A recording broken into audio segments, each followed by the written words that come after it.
Welcome to Slammed, a Boston Celtics podcast brought to you by Odyssey. I'm Meghan Ottolini of WEEI and Odyssey, and I'm joined, as I often am, by Justin Turpin, also of WEEI and Odyssey. And we're here to discuss what had to be the most exciting thing that's happened since the Celtics won the championship, Justin, which is that tremendous preseason game out in Abu Dhabi that tipped off some point right afternoon.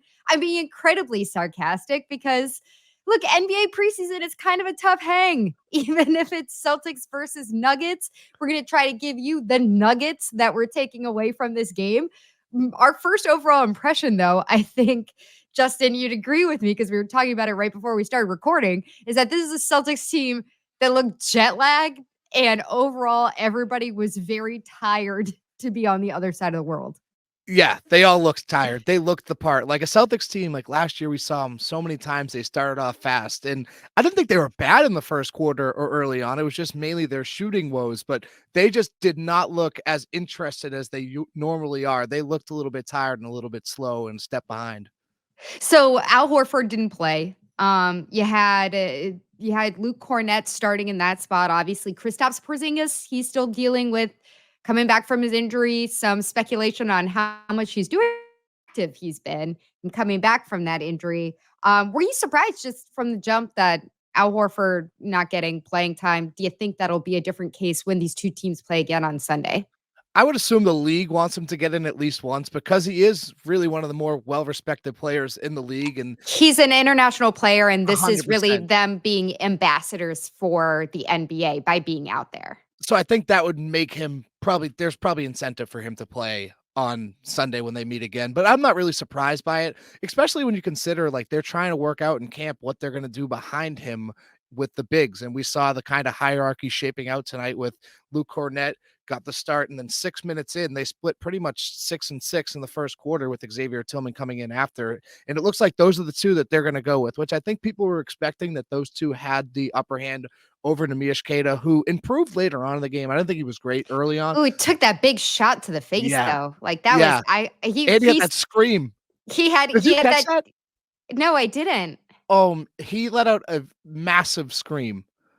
It when was that awesome. Happened. No, he was like opening the post and didn't get the ball and like let out a scream. It was hysterical. I was gonna say, because directly after that, on the next play, he had kind of a goofy mistake, and I was like, what is the concussion protocol for the NBA? Like, I certainly know it for the NFL, but are we sure he should be out there? Whatever. If he's out there, I'm gonna assume that he's fine. I know you're happy that the X-Man got in there, and will probably be getting some significant playing time behind Luke Cornett once the season starts and behind Al Horford. For me, I think the biggest takeaway from the starters was Jaylen Brown just looking completely awesome. Honestly, looking like the not being on the Olympics team was maybe like the best thing that could have happened for him in this offseason. Because it just, you need like one highlight from these preseason games to strike fear in other teams' hearts. And for him, it was the block to down on the other end, basically coast to coast, having the dunk. Like he just looks like you can pencil him in at least for all NBA defensive team, and he'll probably be there with Derek White or Drew Holiday. Yeah, you mentioned it, Derek White. He was another one that was just perfect. Like guys that we'd expect to just rise to the occasion. They look to be in midseason form, and they didn't really even necessarily shoot the ball well, but it's what they were doing. But they shot it a lot. They did. They shot it a lot. The team shot it a lot as well. But Derek White, right from the start, like just with his rim protection, and then he forced to travel with the closeout. And that's something Joe Mazzulla and the Celtics are really trying to prioritize this year, is get those closeout and that contest rate up. And Derek White set the tone with that, and Mazzulla must be pleased. I think their defense is going to be miles ahead of where they were 2 years ago, and certainly improved on a really strong defensive unit last year, but I think they're going to be really great. The other piece of the starters that I was looking at, of course, is Jason Tatum, somebody who everybody has their eye on because this is being billed as kind of like, I don't know, revenge tour for Tatum after not a great offseason with what happened in the Olympics. Maybe just trying to get some of the shine back on him. The only thing I really had to take away from his performance today was the matchups that he was finding himself in with Jamal Murray were a great size advantage to him. So when these teams play in the regular season and it counts, and these teams maybe see each other if they're both back in the finals, as I know that they have ambitions to do, that's just another matchup that is very favorable for your best player. With Tatum, I was looking at the 3-point attempts. I mean, 7 of his 11 shots came from 3, and I wanna see that. Like, on any other given night, I would hate that when he's jacking up all these threes, but I'd like to see him get them up in the preseason. He shot 28% during the playoffs and missed all 11 in the Olympics, so I really wanna see him try to find his stroke from deep, and I thought he did that tonight. Like, obviously, he didn't shoot great, 3 of 7, but it looked like the shot was quicker, which is something that he's been working on with friend of the show, Drew Hanlon, with those Mhm. mechanics, and it was good to see him just getting shots up. Like I said, like any given night, like any regular season or postseason game when Tatum's 7 of his 11 shots are 3-pointers, I would hate that. But given the circumstances, like I'd like to see him try to catch fire and find some confidence going into the season, because I feel like in every other game, every other area of his game, he's confident except for his 3-point shot right now. And that is really important on this team because they set a little record for themselves, taking 61 3-point attempts this game. Yeah, I believe that's a record. You were saying that before the show, Terp, that's the most 3-point shots that they've attempted in one game ever. Yeah, their previous high was 59. To no surprise, it was under Joe Mazzulla. It was in 2023 against the Knicks, but no surprise, it was a Mazzulla team. Just setting new records. Not great efficiency from behind the line. I'll check right because I have it right in front of me. So on those 61 attempts, they had 20. That's actually better than I thought it was, because when a lot of the starters were truly playing, especially in the first half, it was not that efficient from the 3-point line. Any issue from you with all those 3-point attempts, given the factors that you're on the other side of the world in a game that ultimately doesn't matter, against somebody who's not even in your conference? Not really. I know we know the high volume of threes is something they're going to do. It's just kind of part of it. Some of the shots I didn't like, but then again, it's like it's preseason. Guys are just trying to get through it, really, especially the starters. I remember Derek White had one on the wing that was contested. It wasn't a great shot, but I don't really take an issue with it. They still won the game, and they shot 32% from 3 and still won. And they I know jacked up that's kind that, of I like, that's such for preseason, it's like such a an afterthought. I'm like, yeah, technically they did win the game, but yeah. honestly, it was such a slog by the end of it with these preseason games. While we talk about the 3-point shooting, I would be remiss if I didn't talk about the player who I have sometimes on social media referred to as my son, Peyton Pritchard.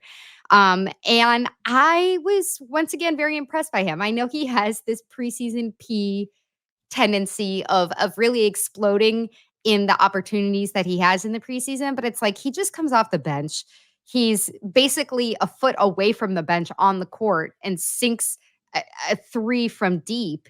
And I really would like to see him, as we look at how this rotation is going to shape up, at least while Kristaps Porzingis is injured, as the 7th guy. Like I really wanted him to be that guy on this team last year in the rotation. And I think if you're starting Horford and Cornette is coming off the bench as some kind of 6th man because he's splitting time and carrying part of that load with Horford, I would like Peyton to be the next guy up. Like Sam Hauser, he's got a great shot. He certainly gives you another look from deep, but I just think the energy that Peyton brings off that bench, like I don't know, I feel like it sounds almost derogatory or something, but I'd like to see him like embrace being the captain of that bench, because I feel like that's something we get a little bit from Cornette, but I just think he's so good and he's so reliable at being able to get into the game and be nails. And that's what you need from somebody who on most teams would maybe be like the 6th man.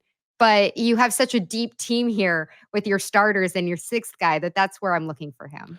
And you saw it right away today. He checked in the second quarter, had 14 points, knocked down 2 threes right when he came in. He's just a spark Mhm. plug, and every time he comes in, he brings that energy, which, like we talked about in the beginning, they were lacking that at the beginning of the game, and Pritchard kind of came in and injected it, and he was great tonight. And I think we realized that he doesn't have many weaknesses of his game. I know he's an undersized guard, but he can also defend, and he's a He's better defender feisty. than he is. He's very feisty, and he's a great offensive rebounder, which is another like key emphasis of a Joe Mazzulla team. He loves the offensive rebounding numbers, and Pritchard does that. And he did it. He had a great game on the boards today. What he had 6 rebounds, I think it was, or So I will we'll take that. effort to check, make sure we get that right for my playoff Six, or my six my assists, maybe? preseason P. Yeah, he got 4. 4, It's 6 assists. 6 That's what it was. I assists. had it Yeah. flipped. Yeah. Anybody else jump out to you at the end of the bench there? This is the time for them to see if they can break into the rotation. I just think that's tough. This team's so deep. I think a lot of these guys are going to be spending time in one of my favorite cities in the world, Portland, Maine, and nothing wrong with that. That's going to be an extremely strong G League team, maybe the best. But I look at guys who are either trying to grow through this program or somebody like Lonnie Walker. And I just think it's going to be hard to find a meaningful place for them in the rotation with how stacked this team is and how much money you've already invested in the guys who were here to win the championship last year. Yeah, and you talk about the money, like you're hoping the younger guys can develop. And I thought Jordan Walsh took a step forward in that today. He didn't have a great summer league. Actually, it was pretty brutal, to be honest, his summer league. But I thought he was good. He was good on the drives. He was a physical defender. He didn't like necessarily stuff the stat sheet, but he had a couple blocks, was grabbing rebounds, wasn't afraid to shoot the three, which is something they want him to be. They want him to be a 3-and-D player. And I thought that was good. And I think it's something that's being overlooked a little bit is that everyone's kind of looking like, oh, they're running it back essentially. But O'Shea Brissett, it wasn't a big role that he played, but he played it very well. So Mhm.